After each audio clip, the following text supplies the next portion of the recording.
De pé como estamos, abra sua Bíblia comigo. No segundo livro do profeta Samuel. Deus está aqui. Segundo livro do profeta Samuel, capítulo de número 6. Versículo de número 13.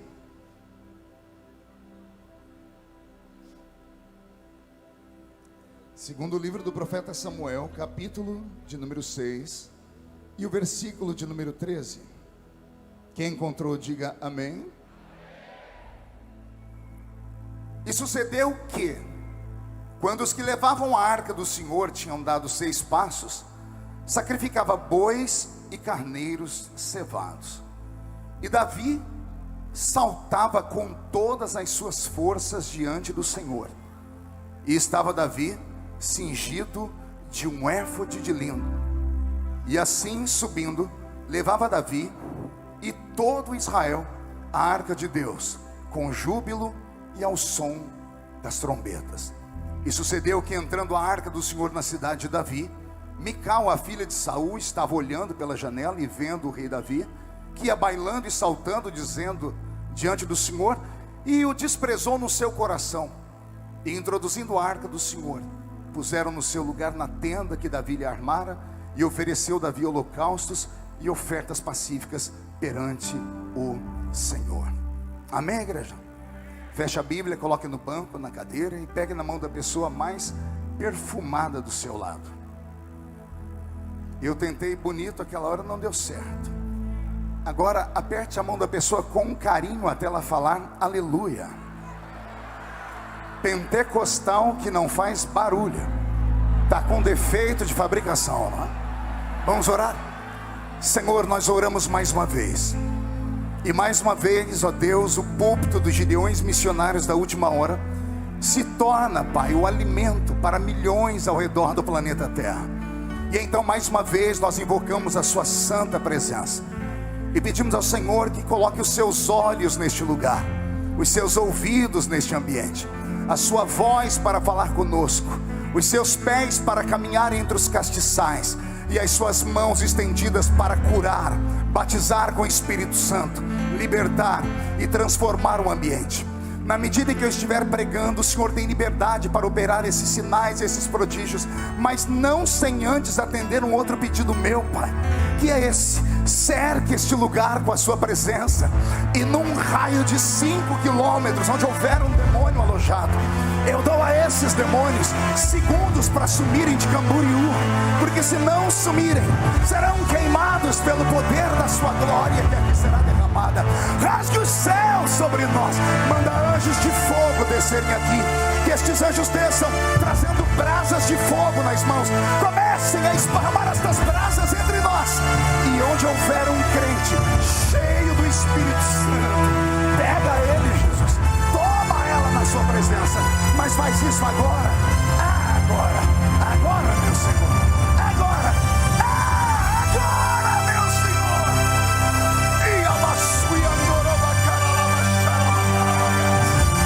E mostra o caminho da verdadeira e poderosa adoração.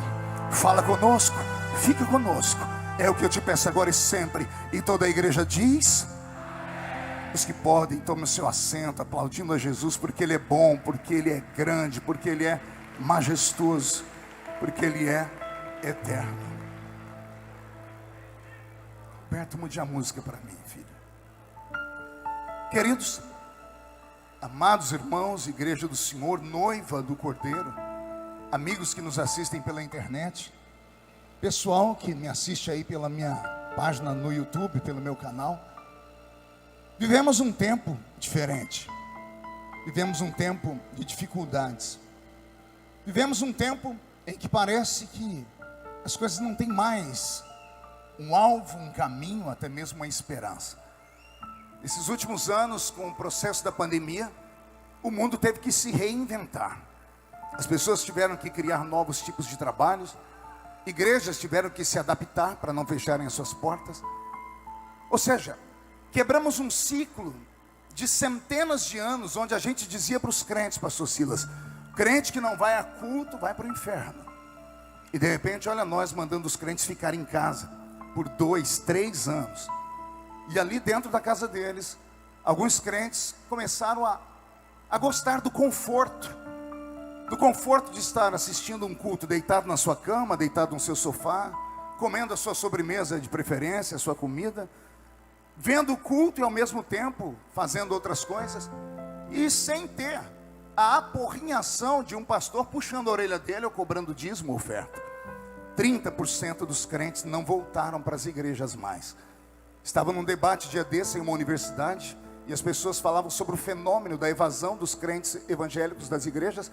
E depois que falaram muita coisa, chegaram à seguinte conclusão: que a pandemia desviou os crentes. Aí eu pedi a palavra e dei a minha opinião. Eu disse: a pandemia não desviou os crentes, a pandemia revelou os desviados que já estavam no nosso meio.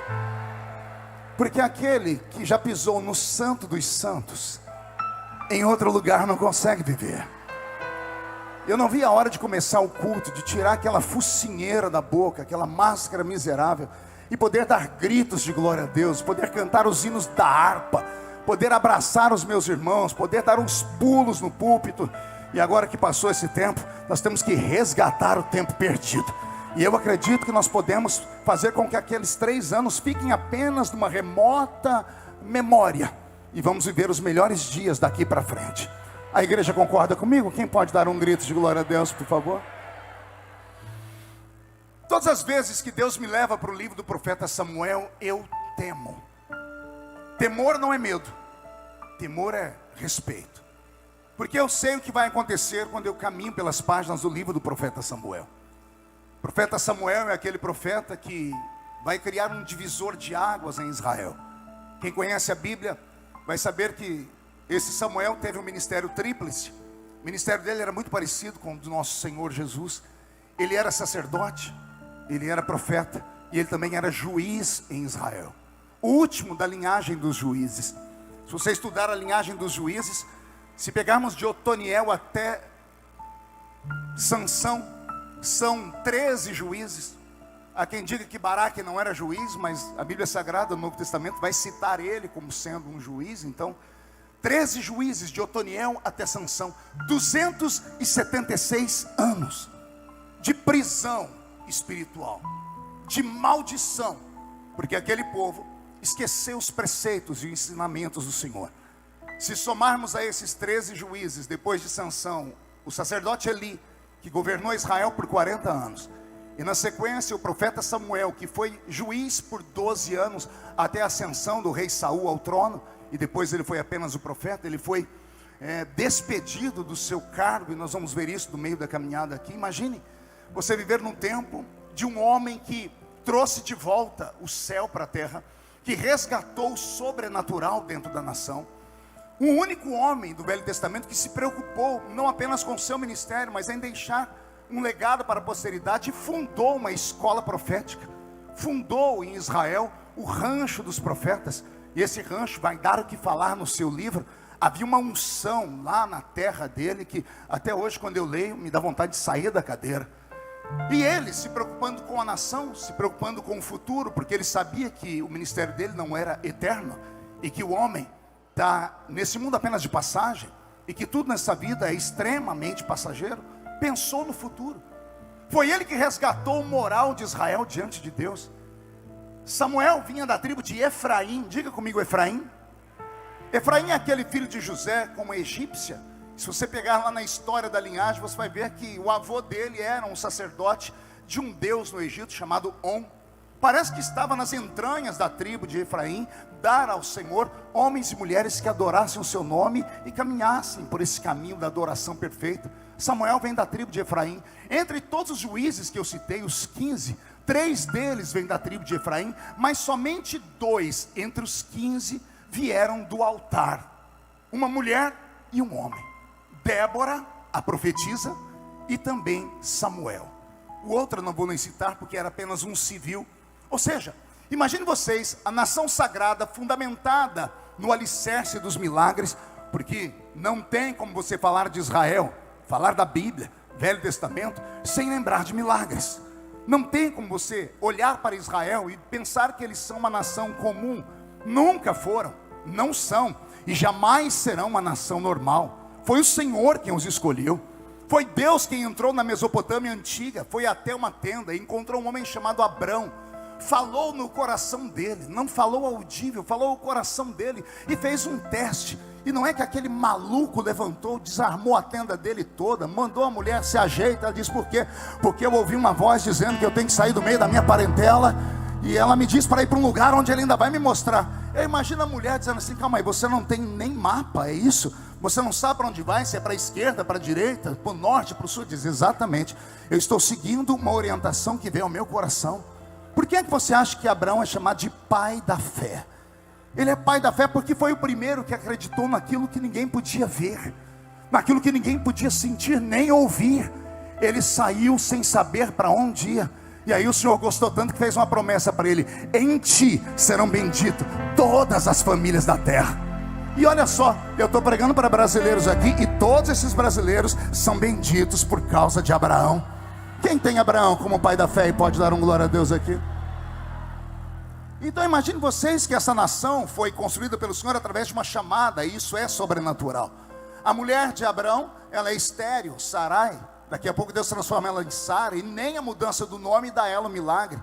Mais tarde ela mesma troca os pés pelas mãos e manda Abraão dormir com a empregada dela. Mas daqui a pouco Deus que promete cumpre. Ele deixou escrito na sua palavra: não sou homem para mentir, nem filho do homem para me arrepender daquilo que falo. Aliás, se tem alguém aqui que está debaixo de uma promessa, fique tranquilo. A morte não pode te tocar, porque o Senhor te colocou num manto de invisibilidade. Porque quem tem promessa está proibido de morrer antes do tempo. Por quê? Porque aquele que prometeu não é homem para falar e não cumprir.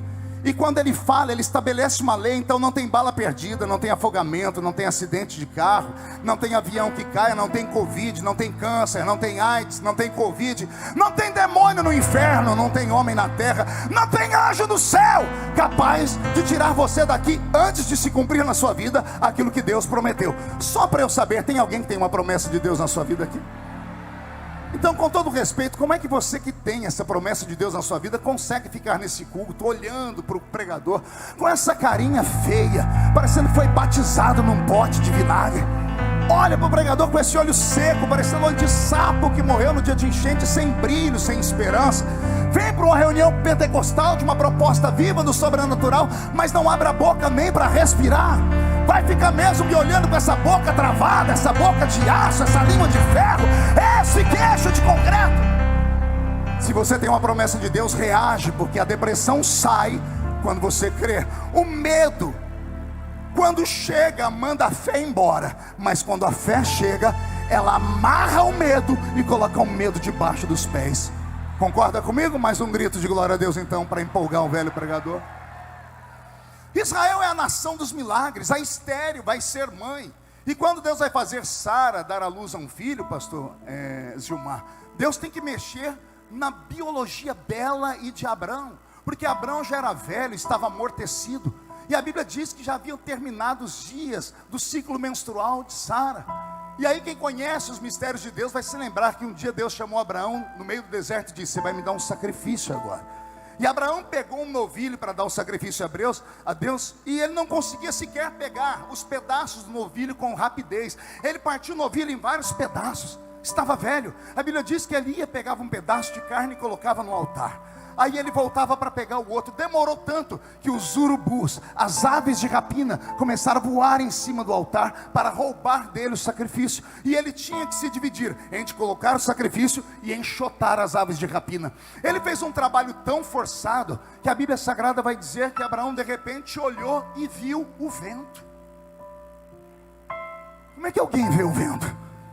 Ele viu o vento, a Bíblia diz que ele piscou o olho, olhou, e ele viu uma tocha de fogo passando perto dele, e ele desmaiou no chão. Alguém pensa que isso aqui são coisas sobrenaturais? Aqui não é. Abraão deixou a sua glicose ir a zero. Ele perdeu toda a força que tinha de fazer aquele sacrifício, de enxotar as aves, já estava velho. Acabou toda a força nele, ele desmaiou de verdade. Deus levou o velho ao esgotamento físico, para ninguém ter dúvida de que o milagre não tinha sido Deus que fez. Aí Deus, enquanto Abraão estava dormindo, foi lá e fez um milagre nele. Um milagre que só acredita quem é doido igual a mim. Deus mexeu no metabolismo dele. Deus mexeu no relógio biológico de Abraão. Deus rejuvenesceu Abraão. Tanto que ele acorda de noite e volta para casa, porque Sara devia ser meia juma, marruá, brava que só. Ele entra na tenda, está ela deitada. Ele vai descobrir a tenda, quando ele olha para o corpo, ele toma um susto. Tem uma moça muito bonita deitada ali. E a moça, quando abre o olho, vê um rapaz muito bonito descobrindo o corpo dela. Imagina a briga. Ela dizendo para ele: se o meu marido te pega aqui, o senhor está perdido. E ele dizendo: se a minha mulher te pega aí, você que está perdido. O meu marido é Abraão. Ele dizia: a minha mulher é Sara. E ele diz: mas eu sou Abraão. E ela: e eu sou Sara. Eu imagino Abraão pedindo licença, levantando a coberta de novo. Mas Sara, eu saí de casa, você tinha 90 anos. Eu chego em casa, você tem 18. Você saiu de casa com 100, meu amor. Você chegou aqui parecendo um garotão de 25. O que aconteceu, Abraão? Eu me encontrei com Deus no meio do caminho. E ele tocou no assunto do nosso filho que vai nascer. Eles se namoram e Sara engravida. Só que antes de nascer o filho, eles saem em lua de mel. Você acha que eu estou mentindo? Lê a Bíblia, capítulo 15, 16, 17 de Gênesis. Ele foi para o Egito passar lua de mel. Quando ele chegou no Egito, ele falou assim para a mulher dele: se alguém perguntar o que você é minha, diz que você é minha. Por quê? Porque há de ser que quem te olhar nessa beleza vai querer tomar você de mim. Quem é que quer cobiçar uma senhora de 90 anos? Fala para mim. Aconteceu algo sobrenatural.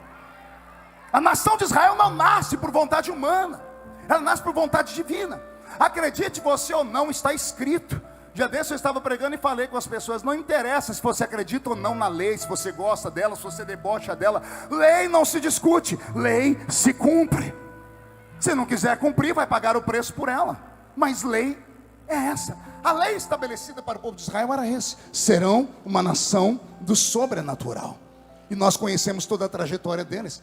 Vamos ver eles serem lançados dentro da terra do Egito e passarem lá uma temporada de quase 11 gerações, 430 anos. E quando o clamor deles sobe ao céu, Deus suscita entre eles um libertador, um legislador chamado Moisés. E quando esse Moisés está lá no alto do Monte Sinai, olhando para uma sarça que fumegava, mas não queimava, saiu do meio da sarça uma voz que chamou ele pelo nome. E a voz disse para ele: o lugar onde você está é uma terra santa. Então tire as alparcas dos seus pés. Ele obedece, se aproxima do fogo. E aquele fogo entrou no coração de Moisés. E Moisés nunca mais foi o mesmo. O Senhor deu a ele poderes naquele dia. Em cima do alto da montanha, o Senhor viu que ele tinha na mão uma vara. E daqui a pouco nós vamos falar dela. E esta vara recebeu um poder, uma autoridade, algo sobre-humano, que ela era capaz de se transformar em cobra. Daqui a pouco nós vamos ver ela lá no Egito ajudando Moisés a operar milagres diante daquele faraó. E todo faraó é careca. Interessante, né? De vez em quando tem uns opressores carecas, né? Aqui no Brasil nós temos um que eu não posso falar, senão eu vou preso, eu perco a minha liberdade de expressão, né? A história só se repete com o passar do tempo.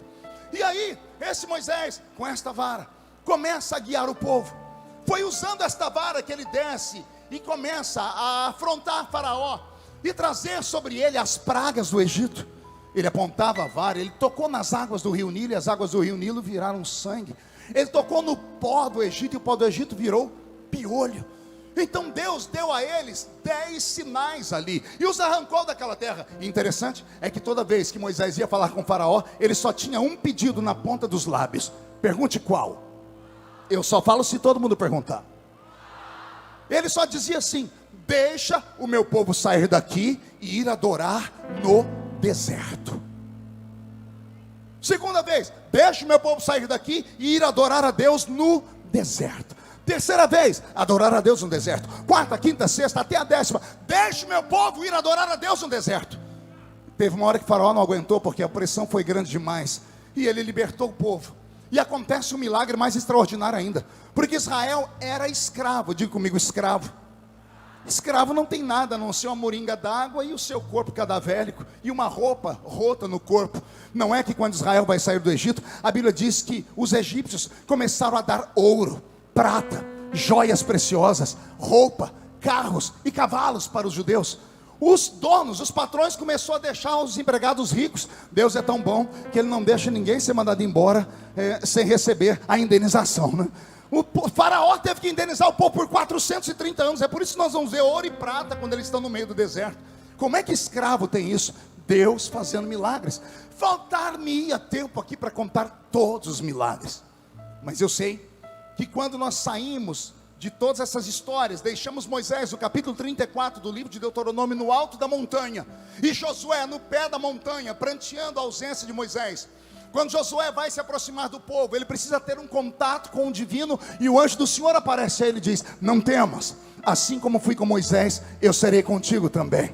E ali tem um versículo que é o meu versículo de cabeceira, Deus dizendo a ele: não te mandei eu? Esforça-te, tem bom ânimo, não pasmes, nem te espantes, porque o Senhor teu Deus será contigo, por onde quer que você andar. Josué levou o povo até a entrada da terra prometida, a geração que nasceu no deserto, porque a geração que saiu do Egito morreram no deserto. Deus conseguiu tirar eles do Egito, mas não conseguiu tirar o Egito de dentro deles. Isso aqui é muito forte, né? Dá uma pregação de umas 2 horas.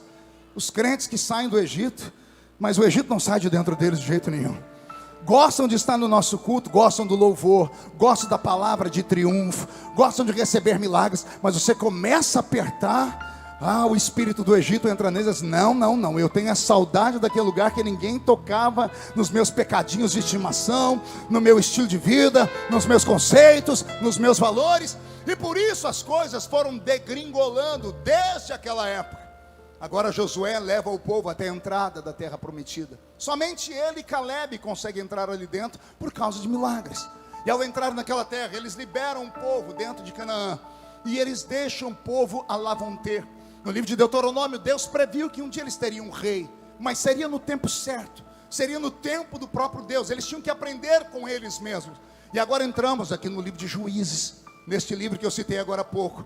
276 anos de Otoniel até Sansão, 328 anos se formos até o tempo de Samuel, 3 séculos e meio, 350 anos aproximadamente, foi o suficiente para esta nação inteira esquecer do Deus dos milagres. Foi o suficiente para eles começarem a fazer ídolos para eles mesmos. E eles fizeram Baal, Astarote, Azera, Marduk, os deuses da Mesopotâmia antiga, e não tinham vergonha de adorá-los. E aí viraram aquele crente capenga que até hoje nós temos, um pé na igreja, outro no mundo. Na sua igreja tem, na minha tem, onde eu pastoreio. Israel ficou desse jeito.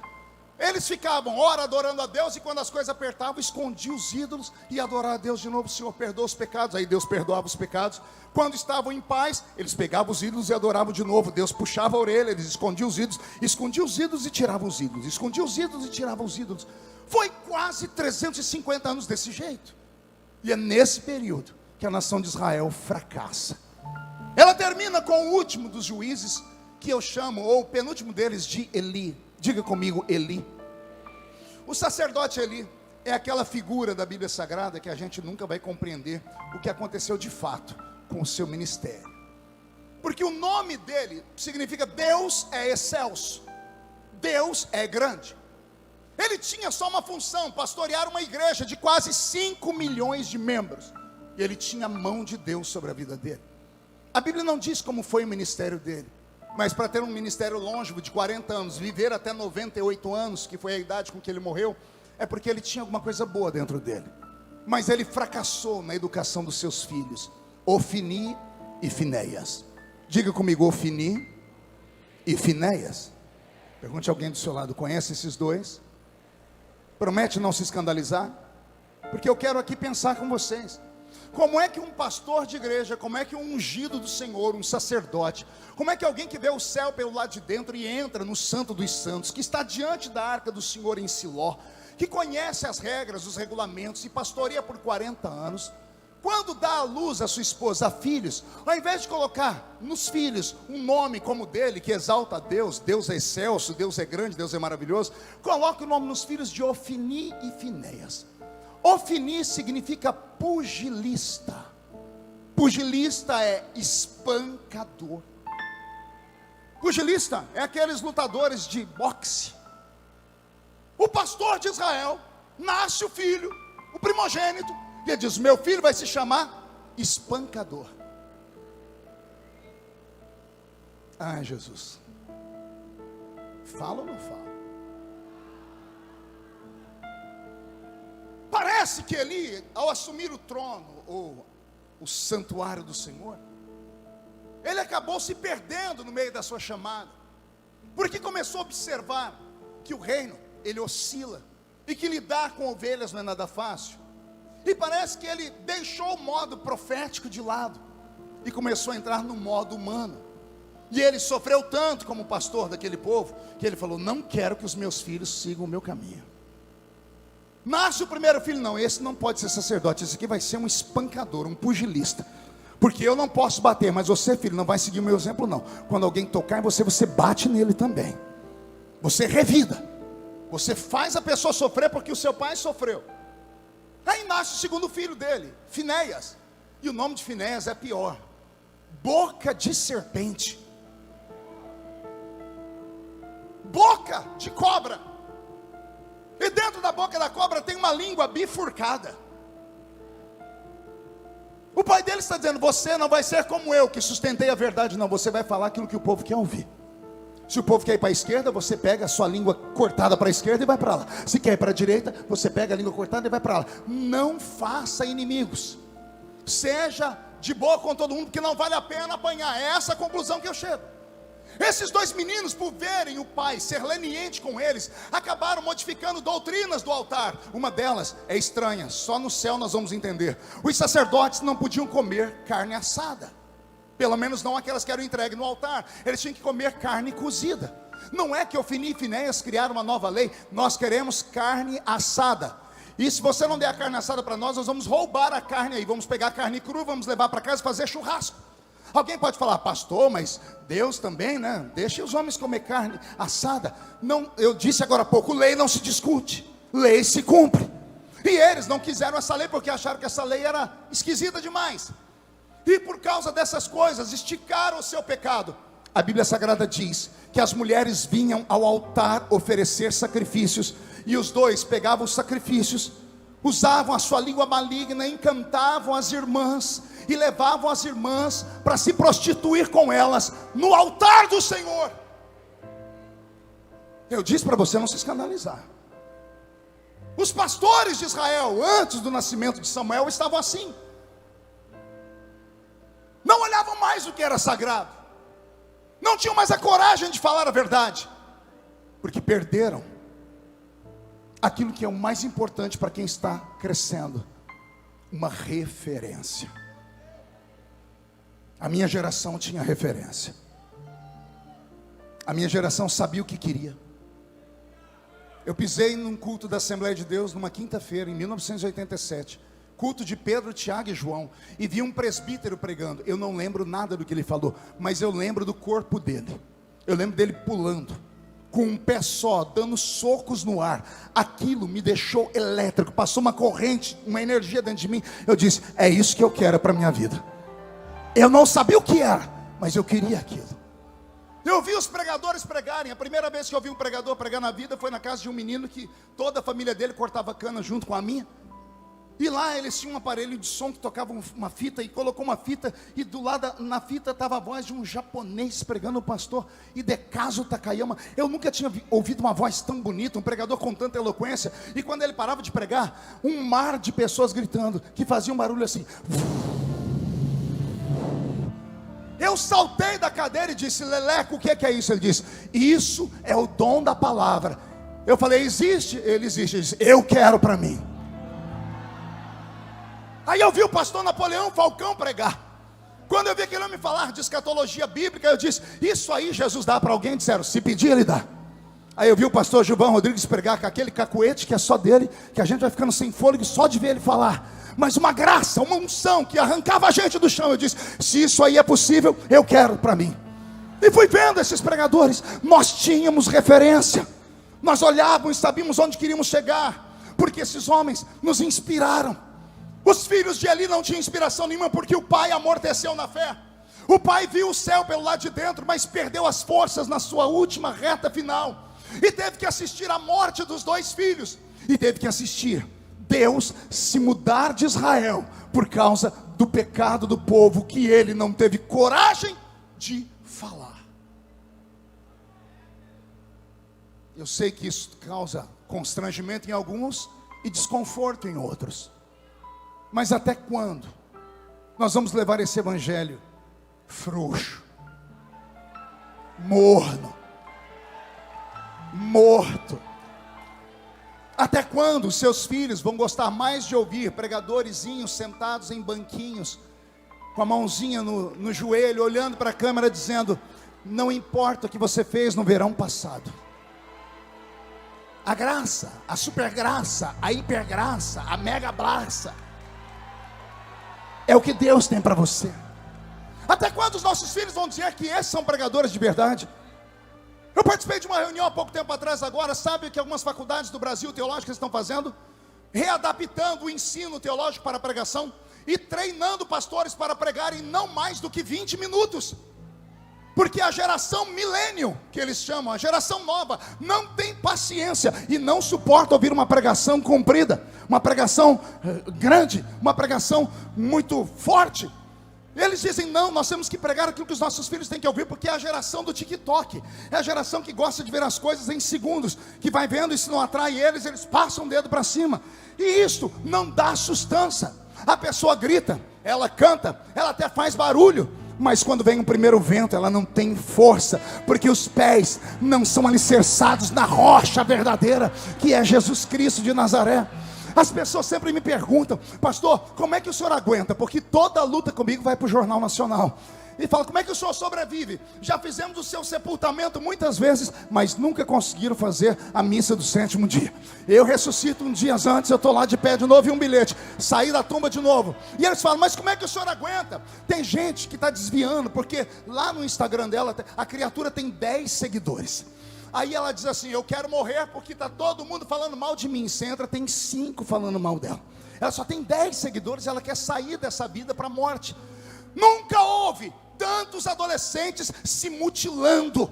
Eu estava pregando lá na igreja do pastor, como que é? Campo Grande, qual é o nome do pastor? Dionísio. Pastor Dionísio, membro da mesa da CJDB. Eu estava falando sobre depressão profunda. Ele levantou, pediu o microfone e disse: pastor Marcos, aqui em Campo Grande, em todas as congregações mapeamos, temos quase 300 crianças da igreja cortadas, cortando o pulso, querendo se matar.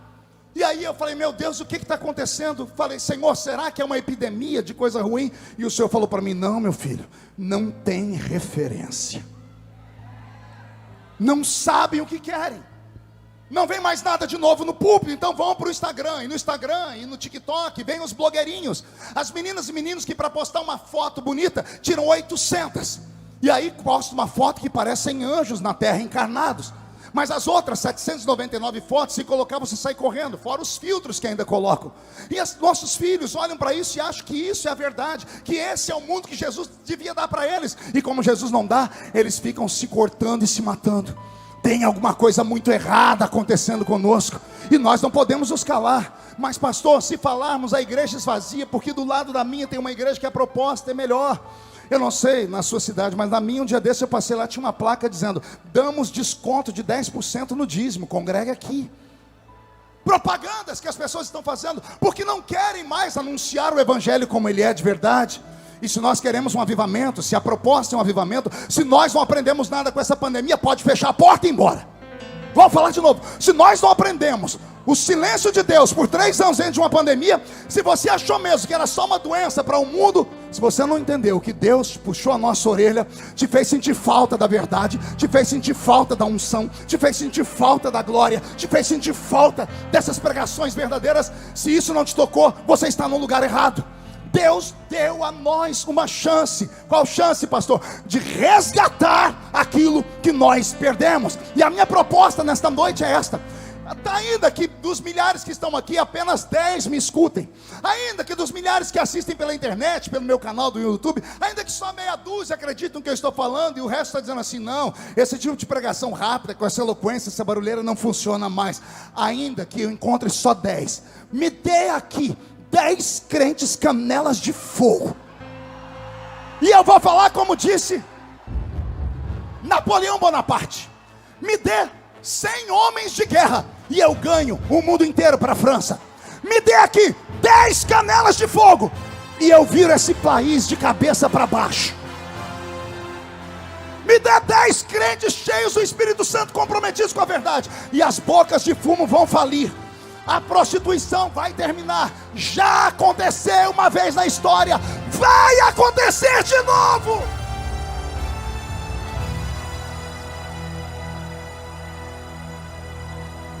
Estude teologia, mas com graça. Quem estuda teologia vai se lembrar na doutrina de eclesiologia a história dos avivamentos, e vai lembrar do avivamento inglês, vai lembrar do avivamento através de John Wesley, de Charles Finney, de Jonathan Edwards, de Charles Spurgeon. Avivamento de santidade. No período em que John Wesley trouxe para aquele lugar a palavra da verdade, acabou a violência na Inglaterra. Acabaram-se os casamentos que estavam terminando. O país entrou num complexo de pureza e santidade. Charles Finney entrou dentro de uma empresa uma vez. A presença dele fez com que os tecelões que estavam trabalhando nas máquinas parassem, tremessem e se jogassem no chão. Jonathan Edwards pregou um sermão uma vez chamado Pecadores na mão de um Deus irado. Os crentes da igreja levantavam os pés porque sentiam o fogo do inferno queimando a sola do pé deles. Um único sermão, pregador de um único sermão que correu o mundo todo. O Deus que fez uma vez, o Deus que fez uma vez, vai fazer de novo. E quem é que ele vai levantar, pastor? Me diga você. Quem se candidata? Quem tem coragem? De verdade, você aguenta o tranco? Você acha que é fácil? Você sabe o que você está dizendo ou pedindo a Deus? A nossa briga não é contra a carne ou o sangue. A carne e o sangue são reflexos. As lutas que passamos com ministérios, com convenção, com pastores, com amigos, com igrejas, com ministério local, não se comparam à luta verdadeira, que é contra um inimigo invisível. E esse inimigo invisível não são esses que aparecem em igrejas de fim de semana, que gostam de aparecer na televisão, que gostam de ser entrevistados. Agora a gente não pode mais nem falar o apelido deles aqui no Brasil, que a gente pode ser processado, porque criou-se o racismo religioso no Brasil. Cuidado, pastor, quando for expulsar um demônio, arruma um apelido para ele, porque se falar o nome dele, você pode perder a sua liberdade de falar as verdades e praticar um exorcismo no nome do Senhor. É este o mundo que estamos vivendo. O diabo está vindo com um sapatinho de algodão. Eu me lembro quando era garotinho na escola dominical, 13 anos, eu sofria de inanição, era desse tamanho. A professora da escola dominical disse: certa vez o diabo tentou entrar no céu, e o anjo abriu a porta. Quando viu o diabo, fechou a porta de uma vez, e o diabo deixou a mão. O anjo apertou a porta e o diabo começou a gritar: ai a minha mão, ai a minha mão. E o anjo, pela sua natureza bondosa, abriu a porta para o diabo tirar a mão, e o diabo enfiou o braço. E o anjo desesperou e apertou a porta para que o diabo não entrasse. E o diabo começou a chorar: está doendo meu braço. A natureza bondosa do anjo fez o anjo abrir a porta para o diabo tirar o braço, e o diabo entrou com o corpo inteiro. Moral da história: ele vem devagarinho, ele vem a passos de algodão. Ele começa relativizando, dizendo: não, isso não é isso. O que você está dizendo não é o que você tem que dizer. Vocês não estão vendo as pessoas quererem reescrever a Bíblia? Eu vivi para ver uma atriz, que eu também não posso falar, que ela processa todo mundo. Ela que não entende bolhufas de Bíblia, falar: a Bíblia tem que ser reescrita. Semana passada ela disse isso. Está na hora de atualizar a Bíblia. Pior, ela tem amparo legal de pastores do púlpito. Pastores que até ontem eram referência no Brasil, e agora estão criando leis assim: não, nós estamos errados, nós interpretamos errado. A Bíblia tem que ser resumida em uma única palavra: amor. E se Deus é amor, não importa que tipo de amor.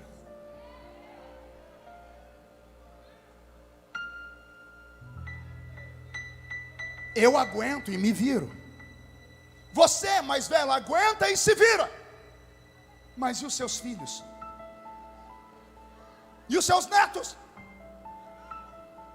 E as nossas crianças, que vão para a escola e voltam com a mente completamente alucinada e transtornada. O pai e a mãe oram: Senhor, dá a inteligência de Salomão para minha filha e para o meu filho. E Deus dá, e o menino passa na faculdade federal. 3 meses na faculdade federal e eles perdem os filhos. Eu conheço pastores que estão chorando. Agora estão orando, jejuando, subindo um monte, acreditando até em profecia. Por que não acreditaram enquanto o filho estava pequenininho e eles tinham controle? Quantos deles debocharam do púlpito dos Gideões? Quantos transformaram em piada algumas coisas que aconteceram aqui e agora estão sofrendo na pele? Por quê? Ficaram com a letra e esqueceram a graça. A igreja sadia cresce na graça e no conhecimento. Muito conhecimento sem a graça, um povo formalista, frio e gelado. Muita graça sem conhecimento, um povo fanático e desequilibrado. Mas quando cresce na graça e no conhecimento, pode se levantar contra tal crente 11.000 demônios. 1.000 cairá de um lado, 10.000 cairá do outro lado, e ele não poderá ser atingido.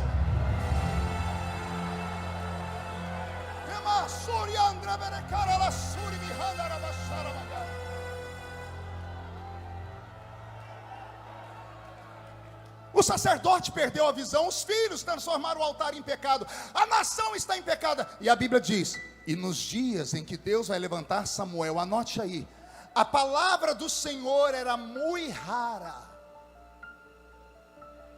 e as visões não eram mais frequentes. O sobrenatural havia acabado. Israel se tornou como uma folha seca de outono. Alguém já viu uma folha seca? Você olha e diz: é uma folha, mas você é obrigado a dizer: está seca. Por quê? Ela tem aparência de folha, ela tem formato de folha, mas ela não tem vida. Israel se tornou muito parecido com a lua. Tinha o brilho do nome do passado, a nação dos milagres, a nação do grande Deus, a nação do Deus que abriu o mar vermelho. Tinha nome, tinha o brilho da lua, mas a lua não tem calor. Tinha um brilho e não tinha um fogo. Israel era como o cano de uma espingarda. É reto, não há curva, é perfeito, mas por dentro só tem morte. Qualquer semelhança com a realidade não é mera coincidência. Eu preguei, por misericórdia divina, nos maiores eventos pentecostais do Brasil. Eu preguei em todos os congressos estaduais das Assembleias de Deus do Brasil. Congresso com 5.000 jovens. Preguei uma vez no Maranhão com 50.000 jovens. Estádios. Havia uma atmosfera, havia uma referência, havia uma unção, havia uma graça. Nos últimos anos acabaram-se todos os congressos. Esse é um remanescente. Gideões é um remanescente. Os amigos que viajam sabem o que eu estou falando. Os mega eventos, os grandes eventos não existem mais. E por quê? Porque a igreja não tem condição? Não, porque não tem mais jovens. Para onde eles foram, pastor? Se perderam. Porque as igrejas se preocuparam com a estrutura e não com a alma deles. Se preocuparam com a pulseira no braço.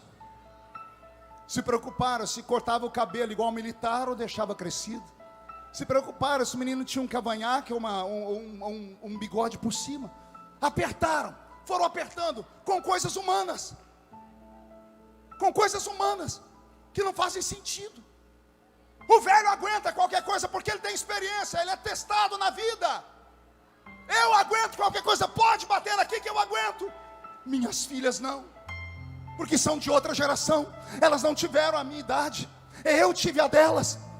Os nossos irmãos mais velhos que passaram pelos processos da juventude e sabiam a luta dos jovens, não tiveram paciência com eles, expulsaram eles. As igrejas que abriram, e hoje nós estamos aí com conflito, a Assembleia de Deus está tendo que pregar agora sobre o seu credo, não é mais doutrina, é o que nós cremos, pastor Gilmar.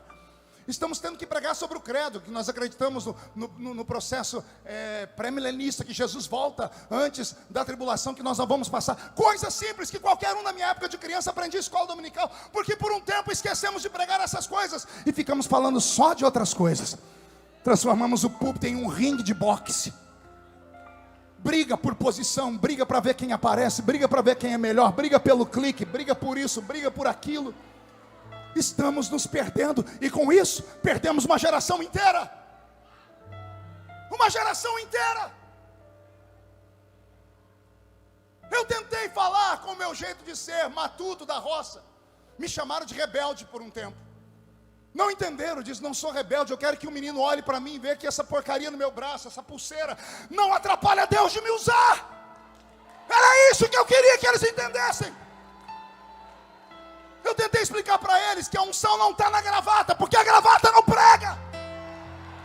Tentei explicar que não era o paletó, mas ninguém me entendeu. E temos uma geração inteira caída. Eu quero saber quem vai dar conta delas diante de Deus. Eu quero saber quem é que diante do trono vai falar assim, ó, por que você não me aceitou? Porque eu estava de barba e eu fui excluído, excomungado do ministério. E aí vão ter que olhar que quem está sentado no trono deve ter barba, porque aqui na terra a barba dele era comprida, porque Jesus era nazireu, não podia fazer a barba. Se Jesus entrasse hoje aqui, onde é que ele ia congregar? Me fale aí. Qual igreja ia aceitar ele? Um homem cabeludo, com a barba comprida e usando um vestido ainda. Enquanto nós não reavaliarmos algumas coisas, eu não sei o que será do futuro. Miramos tanta coisa mesquinha e deixamos de ensinar coisas sérias. Pede um exemplo, diga, dá um exemplo, pastor. Um amigo meu no Rio de Janeiro, no dia do batismo, batizou várias pessoas. Batizou uma senhora distinta, bonita. 2 meses depois ela estava num culto, numa outra igreja, onde apertou a palavra. Ela foi no pastor dela e disse, eu tenho que confessar para o senhor uma coisa. Disse o quê? Eu sou homem. Você não entendeu? Ele batizou uma mulher na igreja. Cabelo comprido, seios, toda trabalhada e produzida. Frequentou 2 anos a igreja. Ninguém sabia que era um travesti. E batizaram ela. Ou ele, eu já não sei mais como é que funciona. E aí ela foi num lugar onde pregaram a verdade para ele. A verdade mexeu com a consciência. Ela diz, o senhor vai me receber aqui agora como homem ou como mulher? O pastor não sabia o que fazer, porque ela está toda trabalhada. Aí vem a pior parte, pergunte qual. Ela se mutilou. Era um homem que cortou a sua genitália. E, através de terapias e de cirurgias, fez um órgão sexual feminino. Como é que a igreja recebe essa pessoa na igreja? Vai aí, pastor, o senhor que é inteligente, me diz aí, como é que o senhor faz? Vai chamar ela de mulher ou de homem? Esse é o mundo que nós estamos vivendo. Coisas sérias têm que ser debatidas. Coisas sérias têm que ser tratadas. Mas não, a gente ainda vai, a irmã está com batata, o esmalte dela é cor de rosa. Não, aqui não. Se fosse transparente, até quando? E aí, a igreja vai morrendo. Aí os crentes não suportam e vão para outras igrejas que têm o que eles querem, a liberdade, mas não tem a que a nossa tem. Com todo respeito a todas as igrejas do mundo, não tem uma igreja igual a Assembleia de Deus. A Assembleia de Deus é uma igreja completa. Qualquer crente que sai de qualquer igreja do mundo e vai para uma assembleia, ele firma. O assembleiano firme, saiu da assembleia, não fica em lugar nenhum mais. Porque ele tem um conhecimento que os outros não têm. O Senhor Deus esta noite quer restaurar o sobrenatural. Só que para Deus restaurar o sobrenatural, um outro milagre tem que acontecer. Pergunte qual? Uma estéril tem que ir para o altar chorar. Alguém tem que atormentar ele e falar, você é bonita, mas você é estéril. Você é amada, mas você é estéril. Você é rica, mas você é estéril. Aí quando Ana entende, ela vai para o santuário chorar. Deus, a riqueza, a beleza, a fama não presta para nada se não tiver ninguém para carregar meu caixão quando eu morrer. Eu quero um filho. O sacerdote está tão fora dos caminhos que ele vê a mulher e diz assim: a senhora está bêbada uma hora dessa. Ele diz: não, eu estou orando. Com vergonha ele diz: o que a senhora quer? Quero um filho, e se Deus me der eu devolvo para ele. Ele diz: pode ir embora e seja feito o desejo do seu coração. Ele ainda tinha um restinho de unção na botija dele. Daqui um tempo entra a mulher no santuário dizendo: está aqui o filho que eu orei, Deus me deu e eu vou devolver ele para o Senhor. Eu desmamei meu filho, não sei quanto tempo levou, se 1 mês, se 4 anos, o meu filho está aqui, ele é de Deus. Samuel entrou dentro do santuário e trancaram a porta. Samuel não andava pelas ruas, Samuel não ia na quitanda, Samuel não andava pelos lugares, ele dormia no templo, ele morava no templo, ele dormia ao lado do sacerdote, ele assistia os rituais, ele fazia de tudo. E a Bíblia diz: o menino Samuel não conhecia o Senhor.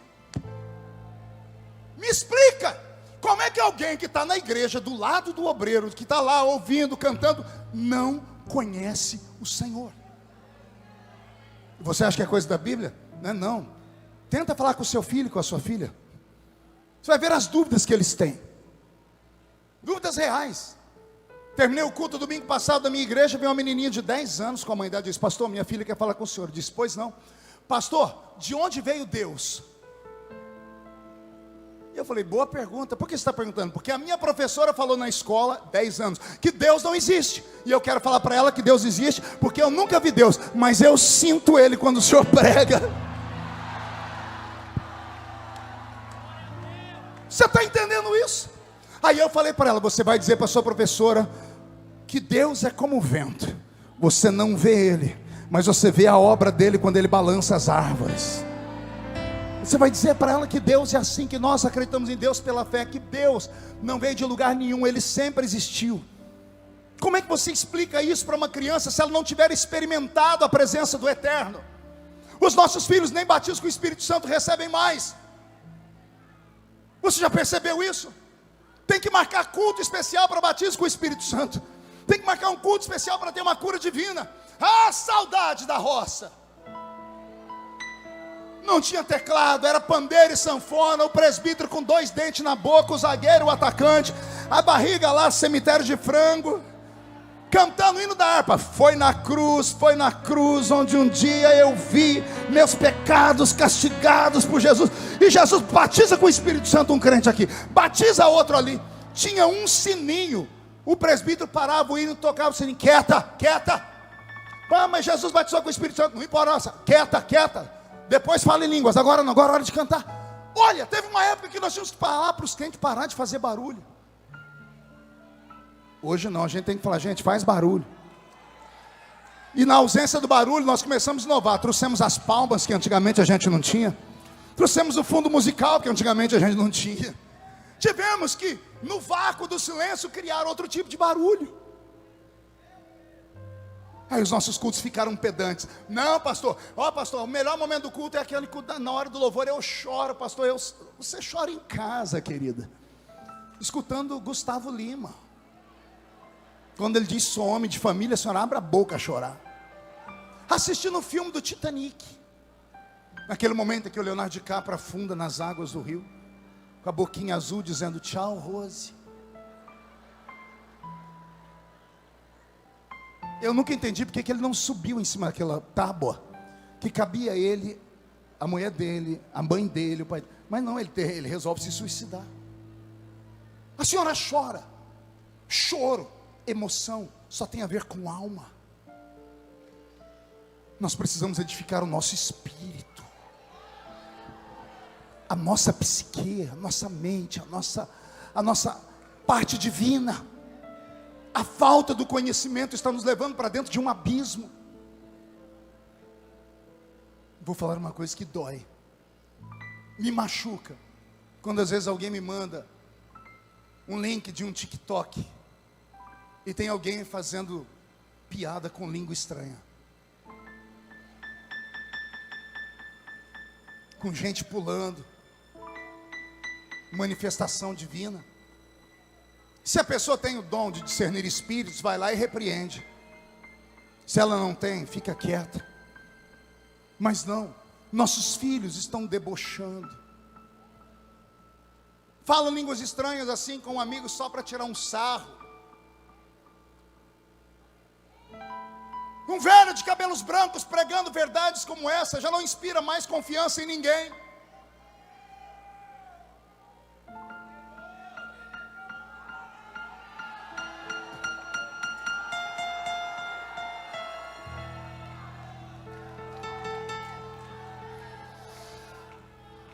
A estéril tem que gemer de novo. A estéril que é rica, que é bonita, que é amada, tem que ir para o altar e gemer de novo, dizer: eu quero voltar a dar a luz. Isso aqui é só para quem entende. Temos uma igreja rica, bonita, amada, mas estéril. Ela precisa ir para o altar de novo. Ela precisa chorar. E se os sacerdotes não entenderem o clamor dela, pedindo um avivamento, pedindo um renovo, não interessa. Ela não pode recuar e dizer: eu quero que Deus abra minha madre, porque eu quero dar à luz ao maior avivamento que esta geração vai ver, que esta igreja vai ver, que este país vai ver, que esta nação irá sentir. Porque o menino Samuel, trancado no santuário, tocou o coração de Deus. Um dia Deus foi lá no quarto do menino e disse: Samuel, Samuel. Ele levantou e foi até o profeta, até o sacerdote ali. O senhor me chamou? Ele: não, volta a dormir. Ele dormiu de novo, e lá vem de novo a voz: Samuel, Samuel. E ele corre ali: o senhor me chamou de novo? Ele diz: não te chamei, mas espera aí. Se a voz te chamar de novo,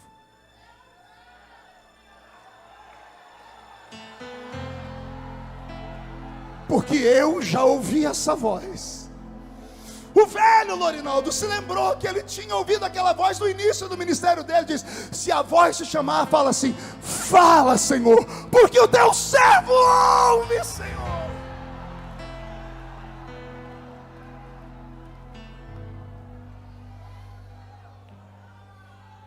Samuel foi para o quarto, Deus falou com ele.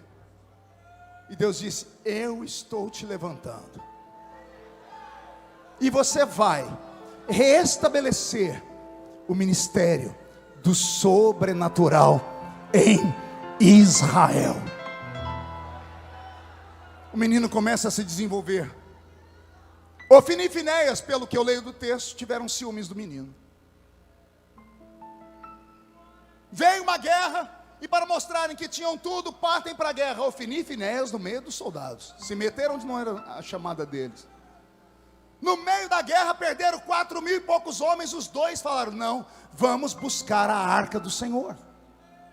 Vamos entrar no santuário e pegar a arca e trazer ela para cá. Nossos pais usaram, nós também podemos usar. Eles esqueceram que a arca caminhava enquanto não havia um lugar para ela.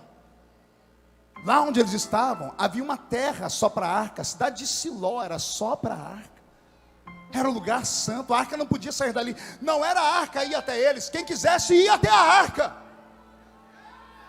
A arca representava a presença de Deus. Não era Deus correndo atrás das pessoas, eram as pessoas que tinham que correr atrás dele. Apanharam com arca e tudo. 30.000 soldados morreram. Ofni e Finéias morreram. Sobrou um soldadinho de chumbo da tribo de Benjamim, que voltou para a cidade onde estava o sacerdote Eli. Quando Eli viu o menino, puxou uma cadeira, sentou e disse: me conta, como é que foi lá? A Bíblia diz: Eli estava preocupado com a arca, não era nem com os filhos. Aí o menino começou a dizer: houve grande morticínio em Israel, 30.000 homens foram mortos. Ofni e Finéias, teus filhos morreram, não aconteceu nada.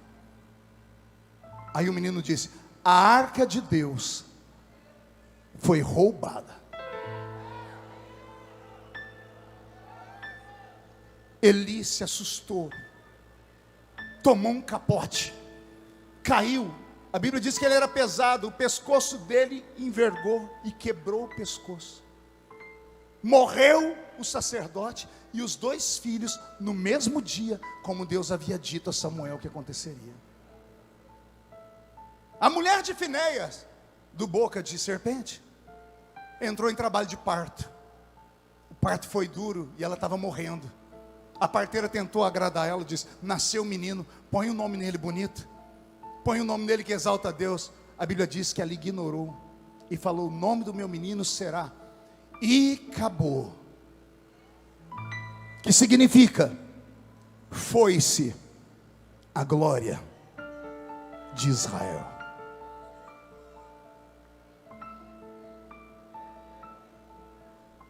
Os filisteus tomam a arca, levam a arca como trunfo da vitória e arrastam a arca para a cidade de Asdod, chamada Fortaleza. Lá em Asdod tinha o templo do deus deles, Dagon. E eles colocam a arca do Senhor do ladinho da imagem do deus Dagon. Dagon era uma espécie de Triton, o pai da pequena sereia, meio peixe da cintura para baixo e homem da cintura para cima. A Bíblia diz que no dia seguinte, quando o sacerdote entrou dentro do santuário para lá oferecer alguma coisa para Dagon, a imagem de Dagon estava caída diante da arca. Vou falar de novo: uma estátua de pedra estava caída diante da arca. Os sacerdotes levantaram a imagem de Dagon, saíram na ponta do pé. No dia seguinte, quando voltaram, a imagem estava caída, cortada da cintura para cima, sem as mãos e sem a cabeça. Sem as mãos e sem a cabeça. Você pode imaginar o que aconteceu ou não? Tentaram fazer o Deus de Israel se humilhar diante de uma estátua de um Deus que nem existe. Deus olhou aquilo: com a minha presença não. Quem tem uma espada boa aí que corta a pedra? Miguel, desce lá, Miguel. Primeiro empurra só derruba, para eles verem que ninguém fica de pé diante de mim. Pois eles levantaram. Então, agora você vai e arranca a cabeça e arranca as mãos, para saber que o único Deus que tem cabeça onde tem olhos e vê, ouvidos e ouve, boca e fala, sou eu. Que tem mãos e toca, sou eu. Tiraram a arca de Asdod, mandaram para a cidade de Gate mandaram para a cidade de Ecrom, de Ecrom mandaram para Bet-Semes, e lá em Bet-Semes fizeram um culto lindo. Os levitas pegaram as vacas que levaram a arca, fizeram um altar para o Senhor, fizeram uma coisa bonita, e de repente, enquanto eles estavam orando, de olhos fechados, alguém foi lá e abriu a tampa da arca para ver o que tinha lá dentro. A Bíblia diz que caiu um furor de Deus sobre aquela cidade, e a cidade de Bet-Semes teve uma morte em cascata. A tradução antiga diz 50.070, há quem diga que a tradução está errada, que era 50 homens a cada, ou 70 homens a cada 50.000 pessoas. Não importa, o que importa é que Deus desceu lá e mostrou o poder dele. Tiraram a arca de Bet-Semes e mandaram ela para Kiriat Jearim, a cidade dos bosques. E lá tinha um homem chamado Abinadab. Qual o nome dele? E a Bíblia diz que a arca ficou lá 20 anos. Quantos anos? Olha aí, 20 anos. A arca está na casa do camarada há 20 anos. Ele sabe que é algo sagrado, é santo, não é da esfera dele. Ele podia ter pegado os livros antigos para ler como é que cuida daquele objeto. 20 anos com a arca, nunca se interessou em saber o que significava. Esse período todo vai levar 70 anos. Quantos anos eu disse? A arca foi roubada.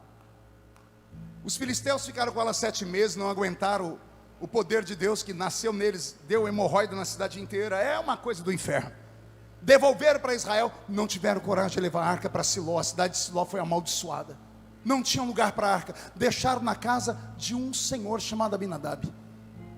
70 anos depois, já passou Saul, que pecou, caiu, o povo reclamou, trocaram Deus por Saul, e aquele todo o processo.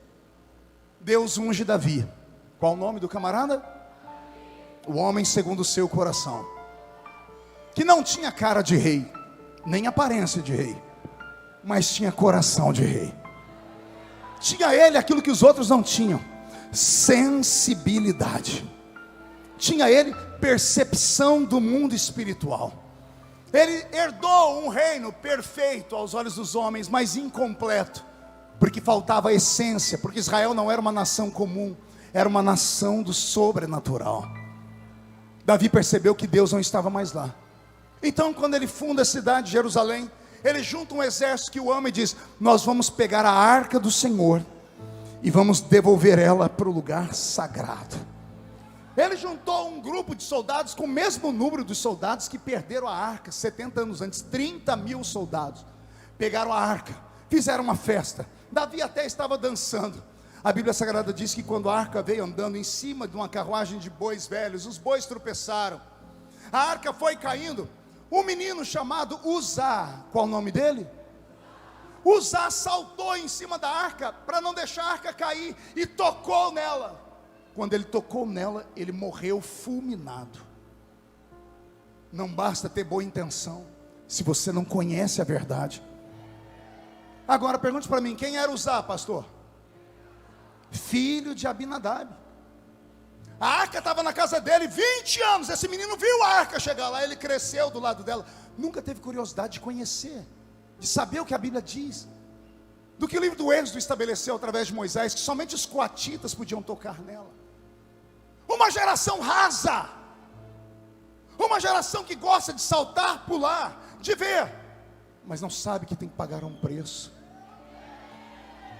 Não sabe que existe uma fórmula, e esta fórmula é antiga, os nossos pais nos ensinaram elas.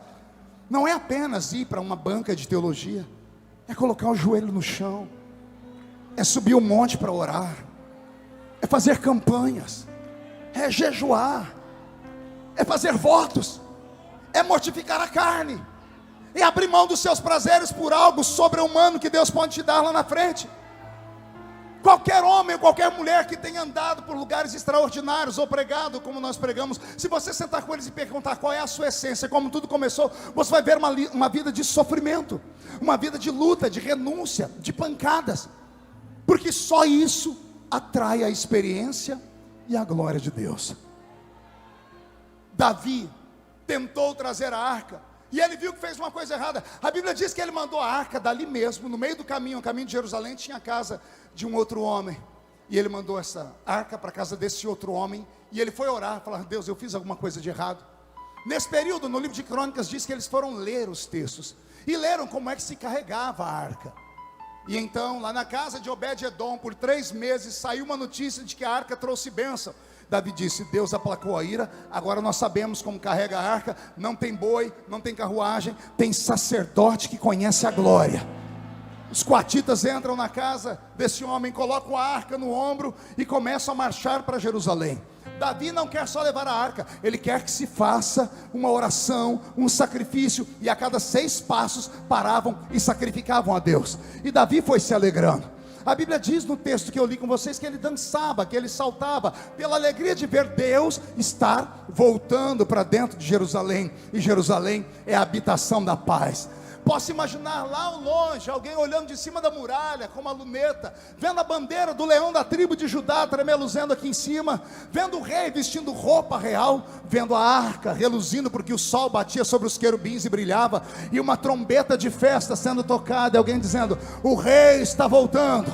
O povo abre a porta da cidade e todos esperam Davi, o rei, entrar para dar um grito, um aplauso a ele. E quando Davi, ao invés de entrar, manda que a arca entre na frente, o povo fica em silêncio, porque o povo não conhecia a arca, não entendia história de arca, não conhecia nada de Bíblia, não conhecia nada de Deus, não conhecia nada de glória. Mas quando Davi entrou, clamaram, aplaudiram, dançaram. O rei, quando viu aquilo, saltou do cavalo e tirou a sua coroa, chamou um grupo de soldados, fez um biombo humano e foi arrancando roupa de rei, e pediu uma estola sacerdotal, um éfode de linho branco. E Davi colocou uma roupa de sacerdote, um pano com um buraco no meio, um lençol, só tinha a cintura amarrada por uma corda. Quando abriram o biombo, está lá Davi. A mulher de Davi estava em cima do palácio. Quando viu o marido, a Bíblia diz que Davi estava vestido como um vadio. Foi o que disse Milca, a filha de Saul. Ela sentiu nojo do marido, porque viu o marido vestido daquele jeito e dançar diante da arca. Davi não estava dançando para ela. Davi não estava dançando para aquelas pessoas ali. Davi estava nem aí para o que as pessoas estavam dizendo ou pensando. Davi sabia para quem ele estava dançando. Eu imagino os levitas com os saltérios, instrumentos, tocando as suas músicas, e Davi iniciando uma dança, mão para trás, mão para frente, cabeça encurvada, e de repente Davi vai bailar. e vai dançando. E na medida que ele vai dançando, Milca vai sentindo nojo. Os jovens começam a rir, os velhos começam a chorar, os velhos começam a se curvar, rasgam as vestes, pegam cinza, jogam na cabeça. O neto pergunta: está chorando por quê, vovô? A dança dele é tão feia. Não, nós sabemos o que ele está fazendo. Ele não está dançando para nós, ele está dançando para Deus, que foi embora daqui tem 70 anos. Ele está dizendo: fica aqui, Senhor, não vá mais embora, devolve a glória, devolve o sobrenatural.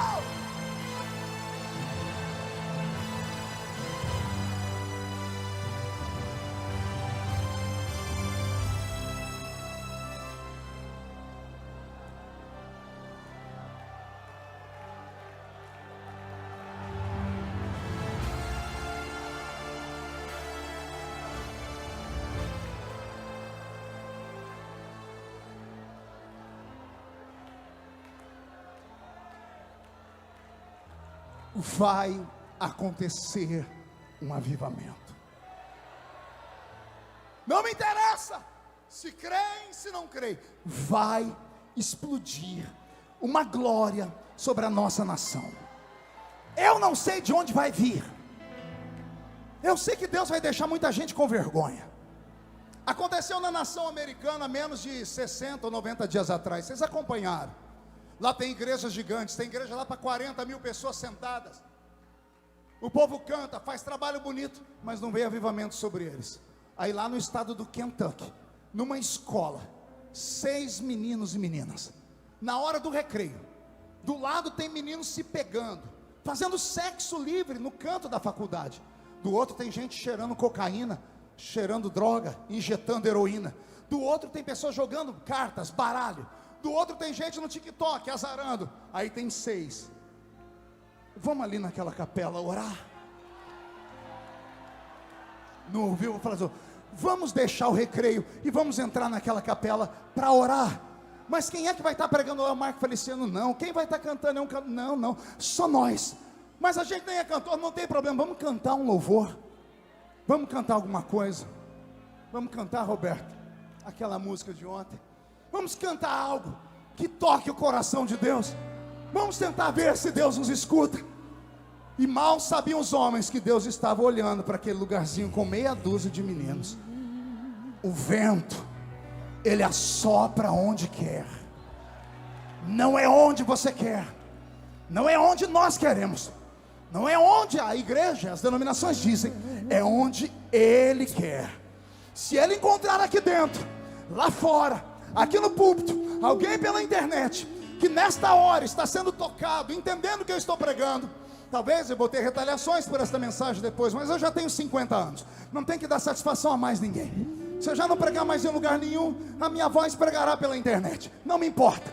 Mas eu não posso mais guardar dentro de mim o que eu tenho visto nesses últimos dias. Não aguento mais ver a prostituição do evangelho. Não aguento mais ver as igrejas se esfriando. Não aguento mais ver a santidade se esvaindo.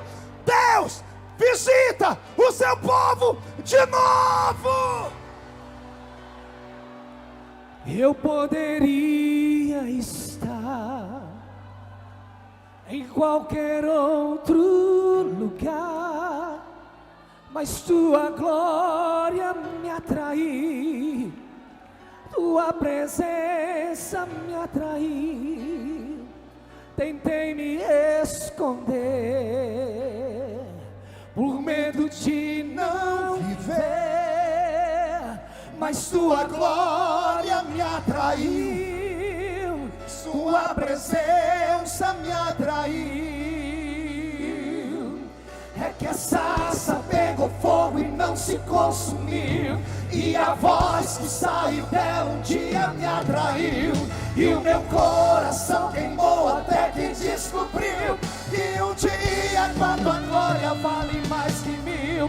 É que a sarça pegou fogo e não se consumiu, e a voz que saiu dela um dia me atraiu, e o meu coração queimou até que descobriu que um dia da tua glória, um dia da tua glória vale mais que 1000. Oh, Deus aí. Em qualquer outro lugar. Você poderia estar em qualquer lugar, mas você Sua está aqui. glória me atraiu. Sua presença me atraiu. Pensei em me esconder,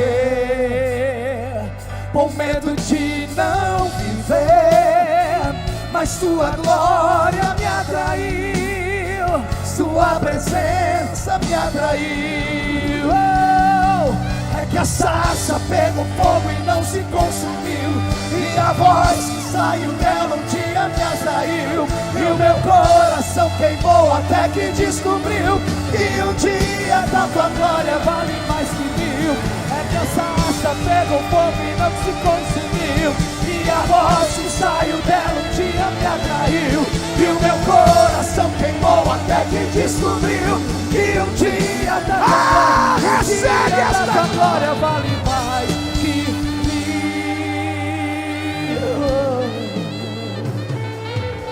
Gideonita, me olhe. Esse lugar não é normal e nunca foi. Eu tinha 15 anos de idade, estava no fundo deste ginásio. Ele era invertido, o fundo era aqui e o palco era lá. Cortador de cana de açúcar no interior de São Paulo, apanhador de laranja, café e engraxate. Eu vim para cá sem dinheiro para comer, porque eu não tinha dinheiro para comer. O dinheiro que eu consegui eu paguei o ônibus e o hotel. Eu ficava horas aqui sem comer nada, até que um irmão, por piedade, me dava alguma coisa para comer. Numa manhã missionária, como nós vamos ter amanhã aqui, o pastor Gregório Charzuk fazendo oferta, todo mundo dava alguma coisa, e eu doía o coração porque eu não tinha nada para dar. Ele falava, pastor Gilmar, vem, entregue alguma coisa. Eu falei, Senhor, eu não tenho nada para dar. Quando fez a oferta e terminou, ele, tocado por Deus, disse, tem alguém aqui que gostaria de dar para Deus a sua própria vida? Eu saí correndo lá de trás. Eu empurrei as pessoas, me empurraram, pisaram em cima de mim, eu pisei em cima dos outros. Eu cheguei perto do altar e deitei no chão, com o rosto em terra, chorando. Eu ouvi uma voz aqui de cima falar, Deus está recebendo ele. Não sabia se era para mim, se era para outro. Esse lugar não é normal. O lugar do turismo é na cidade vizinha aqui, é Balneário de Camboriú. Aqui é peregrinação. E para os Sambalates e Tobias que falaram que essa festa acabou, morreu, eu te repreendo em nome do Senhor Jesus. Porque se ninguém pode falar, eu posso, porque eu nasci nessa tribuna, eu nasci aqui.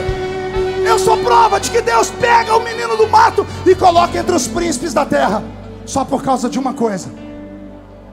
Porque quando eu entrei aqui, eu vi o sobrenatural ser restaurado. Você crê no que eu estou dizendo? Levante a mão direita para o céu, chacoalhe ela. Coloque essa mão no ombro de quem está do seu lado e agarra a pessoa, por favor. Agora é para agarrar. Chacoalha a pessoa até ela ficar irritada. Irrita ela, é para irritar, por favor, seja corajoso. Diga, Deus te trouxe aqui porque Ele quer sacudir a sua história. Ele quer sacudir a sua caravana. Ele quer sacudir a sua congregação, a sua igreja. Ele quer sacudir o Brasil de novo. Ele vai arrematar uma igreja viva.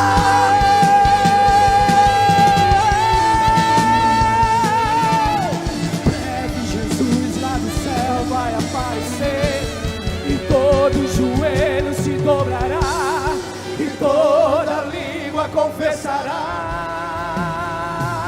Mas a igreja será arrebatada num piscar de olhos. Acontecerá. Cadê a igreja? Mas a igreja será arrebatada num piscar de olhos, acontecerá.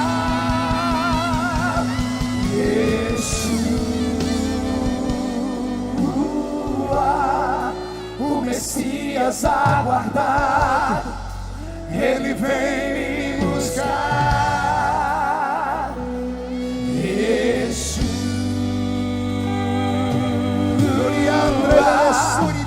o Messias aguardado, Ele vem me buscar. Ele vem. Yeshua, Faz de novo, o Senhor. Messias aguardado, Visita de Ele novo. vem me buscar. Levanta de novo. Batiza de novo. Enche de novo. Escolhe no meio da multidão alguém. Modifica pensamentos, conceitos e valores. Ele vem me buscar.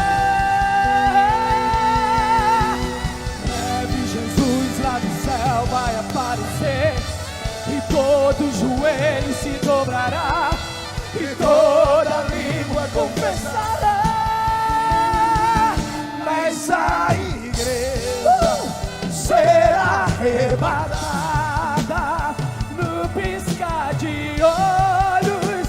Acontecerá, mas a igreja será arrebatada no piscar de olhos. Feche os olhos e abre os seus lábios. Eu queria ouvir um coral de línguas estranhas. Será que ainda há sobrenatural em Camboriú? Eu queria ouvir as línguas estranhas dos crentes batizados com o Espírito Santo. Pastor, eu queria falar, mas não sou batizado. Então seja agora. Recebe o batismo com o Espírito Santo agora. Abre os seus lábios e adore ao Senhor na língua dos anjos. Senhor, se o que eu estou pregando aqui é a verdade, se a sua palavra traz esse tipo de promessa, mais uma vez, cerca Camboriú e destaque essa cidade no nosso país. Que o Brasil seja sacudido pelo maior avivamento que ele já ouviu falar.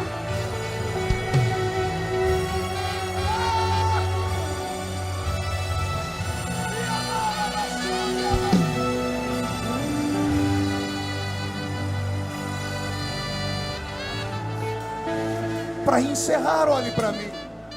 Pegue na mão de quem está do seu lado. Pegue na mão de quem está do seu lado.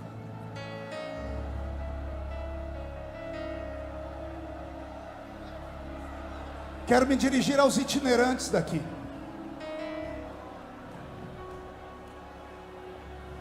Podem debochar do nosso ministério. Podem rir do nosso ministério.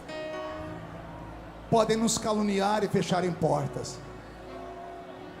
mas sempre vão precisar do nosso ministério. O primeiro itinerante da Bíblia foi o profeta Samuel, porque a Bíblia diz que ele saía de Ramá para Gilgal, de Gilgal para Gate, de Gate pelas cidades. Ele não parava. Ele não parava e percebeu a necessidade de criar um grupo de homens de oração. Ele fundou uma escola profética, a escola de Ramá. A escola de Ramá era tão poderosa que quando Saul tentou matar Davi, mandou os soldados irem lá em Ramá prender Davi. Os soldados chegaram em Ramá e foram tomados pelo Espírito Santo. A notícia chegou: seus soldados estão cheios do Espírito Santo. Saul mandou um segundo grupo. O segundo grupo não voltou, ficou cheio do Espírito Santo também. Saul mandou o terceiro grupo, 1 Samuel 19. O terceiro grupo foi e não voltou, ficaram cheios do Espírito Santo. Saul disse: eu quero ver. A Bíblia diz que quando ele entrou na cidade, o Espírito do Senhor pegou Saul. O endemoniado, o assassino, ficou cheio do Espírito Santo. A Bíblia diz que ele rasgou a roupa e ficou pelado a noite inteira cantando. As pessoas diziam: é Saul que está profetizando? Porque havia uma unção na vida de Samuel. Aos amigos e irmãos itinerantes, não parem, não desistam. Não é fácil, mas vale a pena. Tentem levar a vida da melhor maneira possível, mas sempre respeitando a noiva. Nunca deixe a noiva se apaixonar por você, porque o noivo é ciumento. Trate a noiva como noiva. Não dê para ela comida que sobra. Gaste tempo estudando para pregar uma mensagem que tenha começo, meio e fim. Edifique a noiva. Esquece esse negócio de pregar 20 minutos, a não ser que exijam de você. Mas se te derem tempo, mostre que ainda há palavra no altar. E destrave o céu sobre a igreja. Porque o Deus que operou uma vez, Ele vai operar de novo. Eu estou com o meu corpo todo arrepiado. Alguém está sentindo ele aqui? Vai acontecer algo extraordinário. O Deus de Samuel está visitando o Camboriú nesta noite. Está olhando para homens e mulheres que são inexpressíveis, mas que em breve serão destacados e colocados em lugar de honra. Vai vir sobre você uma sabedoria tão grande, mas tão poderosa, que as pessoas não vão compreender, não vão entender. E não é para compreender, nem é para entender. Milagre não se explica, se recebe. Vai haver uma movimentação. Você não vai voltar para sua casa igual você chegou nessa festa. As pessoas vão achar o seu rosto diferente, o seu corpo diferente. Vai haver uma mudança na sua voz, no jeito de pensar, de andar. Vão achar que você enlouqueceu. Aí nisso você pode concordar. Aí você vai dizer: estou louco, louco por um avivamento. Porque o Deus que nós servimos nunca mudou. Ele só precisa encontrar alguém que tenha coragem de buscar a arca de volta. E eu termino aqui, escute. Trazer a arca é trazer de volta o que está dentro dela. E o que está dentro dela, pastor? As tábuas da lei. E o que está escrito nas tábuas da lei? Não terás outros deuses diante de mim. Não farás para ti imagem de escultura. Não tomarás o nome do Senhor em vão. Lembra-te de guardar o dia sagrado, que para nós hoje é o domingo. Honra teu pai e tua mãe. Não matarás. Não adulterarás. Não furtarás. Não dirás falso testemunho contra o teu próximo. Não caluniarás. Não cobiçarás nada do que o amigo ou seu parente tenha. Quando a arca foi roubada as leis, e ninguém mais obedecia nada. Vivemos esses dias, as pessoas estão adorando outro Deus no lugar de Deus. Homens estão tomando o lugar dele. Porque quando a arca, que é o trono de Deus, vai embora, nasce o trono de Saul. As pessoas estão fazendo imagens para elas. Nossos filhos estão adorando cantores, pastores, pregadores. Brigam, se matam por eles. Não tomarás o nome do Senhor em vão. Estão falando em nome do Senhor em vão. Na internet, espíritos contrários, dizendo que tem o espírito da mata, o espírito do capeta. Pare de correr atrás de adivinhos. Falarei de novo e não reterei. Pare de correr atrás de adivinhos. A palavra do Senhor é suficiente. A palavra do Senhor é suficiente.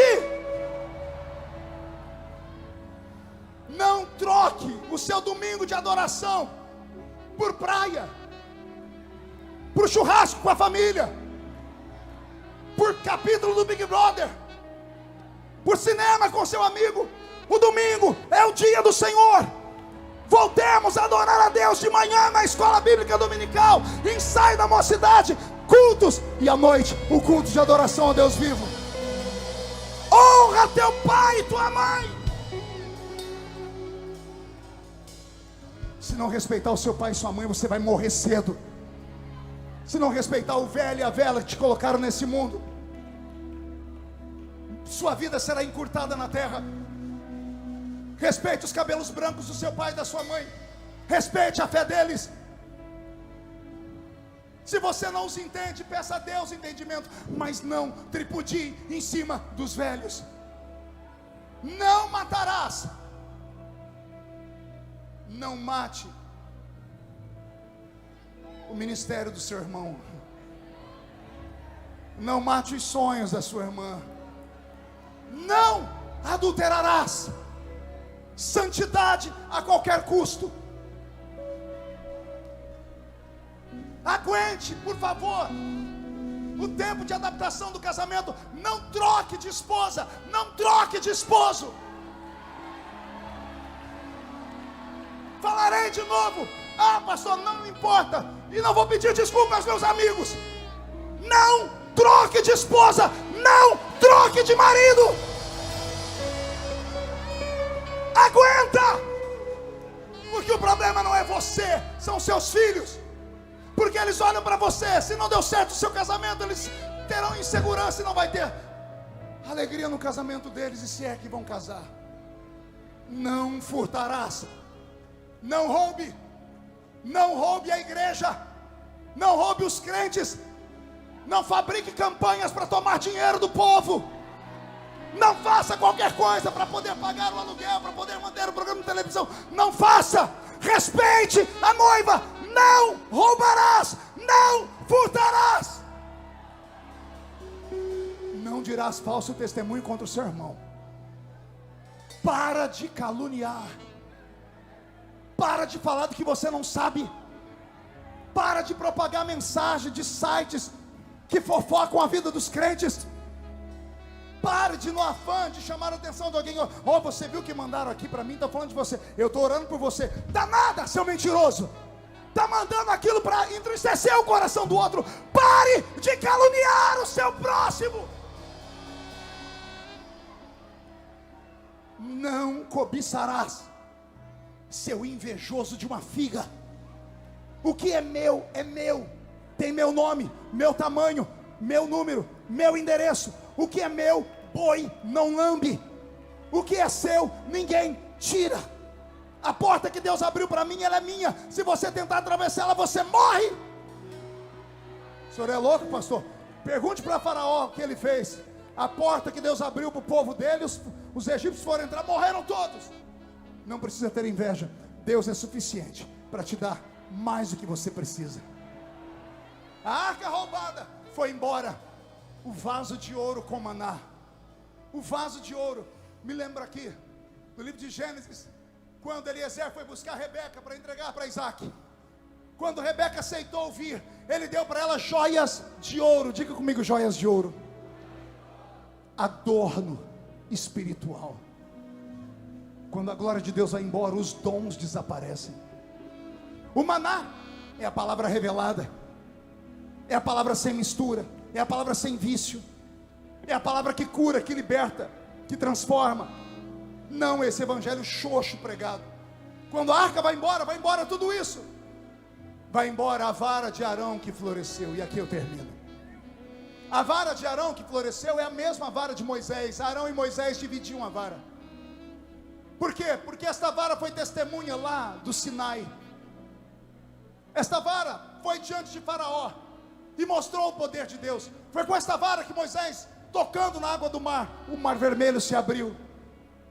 Quando a arca vai embora o início de tudo. Vai embora o princípio. Vai embora as lembranças de como tudo começou. A ausência da glória está nos fazendo perder tudo.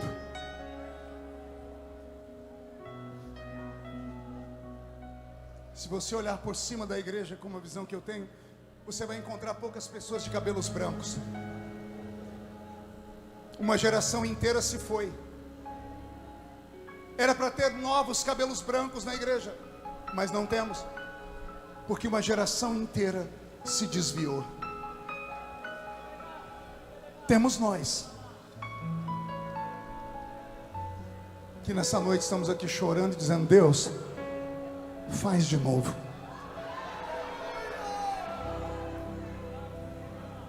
Que Deus tenha piedade do Brasil. E que a força desta palavra te faça caminhar pelo menos mais uns 40 dias. E eu profetizo que, se Deus é Deus na minha vida e profeta ainda fala, a minha geração não vai se desesperar, porque esta nova geração vai se levantar. Vendo, sentindo e falando sobre a glória de Deus. Alguém concorda comigo? Então agora não dê um grito, não dê um berro de glória a Deus. Terminando, mão direita erguida ao alto da cabeça. E diga em nome de Jesus: todos os demônios que lutaram contra este tempo, contra esta geração, contra as minhas memórias, contra os dons, a santidade, eu ordeno, não estou pedindo, eu estou ordenando. Venha para a palma da minha mão agora. Feche a sua mão com autoridade. Eu vou contar até 3. Você vai jogar no chão, vai pisar em cima e vai encontrar uns 3 malucos igual você. Vai abraçá-los, porque a Bíblia diz que quando 2 concordam aqui, lá em cima é aceito. E você vai dizer para o seu irmão: a nossa geração vai trazer a glória de Deus de volta. A nossa geração vai restabelecer o ministério do sobrenatural. Você nunca mais será o mesmo. 1,5. Sua família sentirá orgulho de você de novo. 2. Quem viver verá para ver o que Deus fará na sua vida ainda neste ano. 2,5. Camboriú continuará sendo a capital do avivamento do Brasil. 3. Jogue no chão, pise em cima.